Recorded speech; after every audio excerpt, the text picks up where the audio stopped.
메디슨의 득점이 터지고 중계 화면은 그를 축하러 온 동료들과의 세리머니 장면이 그려졌지만 카메라 밖에서는 어시스트를 기록한 손흥민에게 달려온 오도베로와 사르가 포옹을 나누고 있었습니다.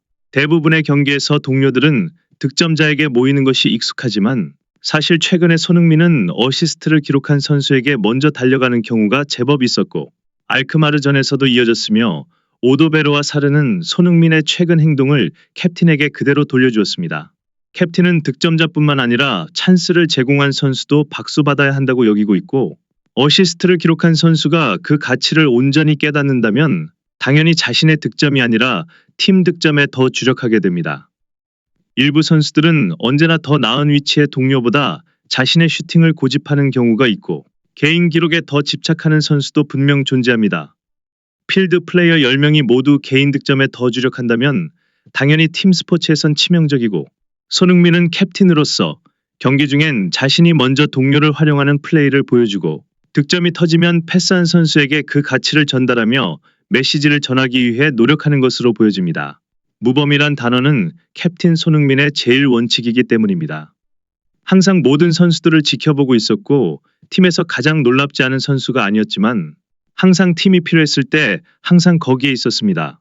그래서 저는 항상 그와 같은 선수가 되고 싶습니다. 그와 같은 선수가 되고 싶습니다. 모두가 그에게 의지하는 것에 의지하고 싶습니다. 저는 제 선수들에게 어떤 말이나 좋은 말이라든지 기대하지 않습니다. 하지만 저는 항상 좋은 예를 바라보고 싶습니다. 좋은 행동, 좋은 지침을 바라보고 싶습니다. 플레이어들이 그것이 옳은 것이라고 생각하면 제 선수들을 따라가길 바랍니다. 동료들의 칭찬을 바라지는 않지만 그저 자신의 행동이 옳다고 여긴다면 동료들도 그걸 따라주면 좋겠다는 손흥민의 언어는 오도베르와 사르가 달려온 장면에서 어느 정도 현실이 되었습니다. 지난 시즌까진 사르도 주로 득점자에게 달려가는 선수였고 사실 더 과거에는 손흥민 본인이 가장 득점 순간을 본능적으로 즐기는 선수였기 때문입니다. 축구에서 득점한 사람이 느끼는 폭발적인 환희와 어시스트를 기록한 사람의 표정은 분명 차이가 있습니다. 특히 공격수는 가끔 시즌이 끝나면 1년간의 모든 비디오가 잊혀지고 오직 그 선수가 올린 득점 숫자의 모든 가치를 한정하여 평가받기도 합니다. 하지만 발만 갖다 댄 득점보다 훨씬 주요했던 어시스트가 축구엔 분명 존재합니다. 손흥민이 주고 싶은 메시지는 우리의 득점이 너의 득점이고 두 가지는 동일하다인 것으로 보여지며 이는 그의 경기 스타일에서도 나타나고 있습니다. 특히 득점왕 시즌 이후가 그렇습니다. 득점왕 타이틀보다 자신을 돕기 위해 모든 것을 바쳤던 동료들을 보는 게 더 행복했다는 그의 표정은 수상소감 중 가장 상기되어 있었기 때문입니다. 모우라가 말했던 득점왕 만들어줄게는 아마 손흥민이란 영화가 있다면 클라이맥스 순간에 엄마가 나를 지켜줄 수 있는 상황도 있었을 텐데도 불구하고 그런 마음을 가지고 저를 도와준다는 것 자체가 진짜 너무 고마웠고 그래서 그런 상황들을 좀 보면서 진짜 득점왕 탄 것보다 그게 저는 더 좋았어요. 딱 자기 일처럼 행복하게 부화해주는 것들이 너무나도 행복하게 느껴졌던 시간이었던 것 같습니다. 무우라가 말했던 득점왕 만들어줄게는 아마 손흥민이란 영화가 있다면 클라이막스 순간에 엄청난 배경음악과 함께 꼭 등장해야 할 명장면입니다.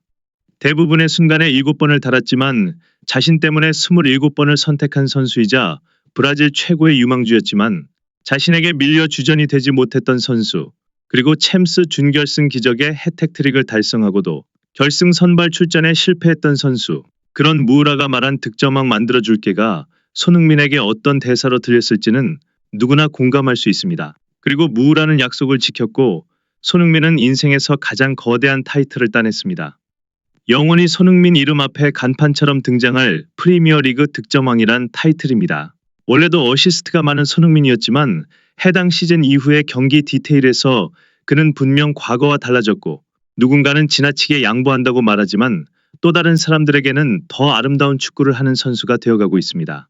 세계 4대 스트라이커를 동경한 사람들도 있지만 지단, 스램제의 패스에 더 큰 짜릿함을 느꼈던 사람들도 분명 존재합니다.